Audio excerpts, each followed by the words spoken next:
Voice of America Washington से news minute के साथ मैं हूं ताबिंदा नईम। अमरीकी कांग्रेस में ईरान एटमी मुआहदे के हक या मुखालिफत में होने वाली मुतवक्को वोटिंग के लिए डेमोक्रेट अराकीन ने मुआहदे के हक में 34 फैसलाकुन वोट हासिल करने का दावा किया है। ईरान के सुप्रीम लीडर ने कहा है कि मुआहदे को मंजूर और मुस्तरद करने का इख्तियार ईरानी पार्लियामेंट का है। तुर्की के साहिल से मिलने वाले 3 साला बच्चे अयालन कुर्ती की लाश ने दुनिया को हिलाकर रख दिया है। कुर्ती का खानदान कनाडा से इमिग्रेशन की दरखास्त मुस्तरद होने के बाद कश्ती के जरिए शाम से यूरोप के सफर पर रवाना हुआ था।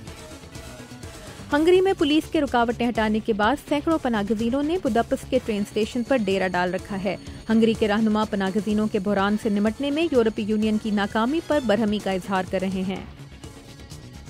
चीन ने दूसरी जंग अजीम में जापान के खिलाफ अपनी कामयाबी के 70 साल मुकम्मल होने की खुशी में एक फौजी परेड के जरिए अपनी ताकत का मुजाहिरा किया और अपनी 3 लाख फौज में कमी का ऐलान किया।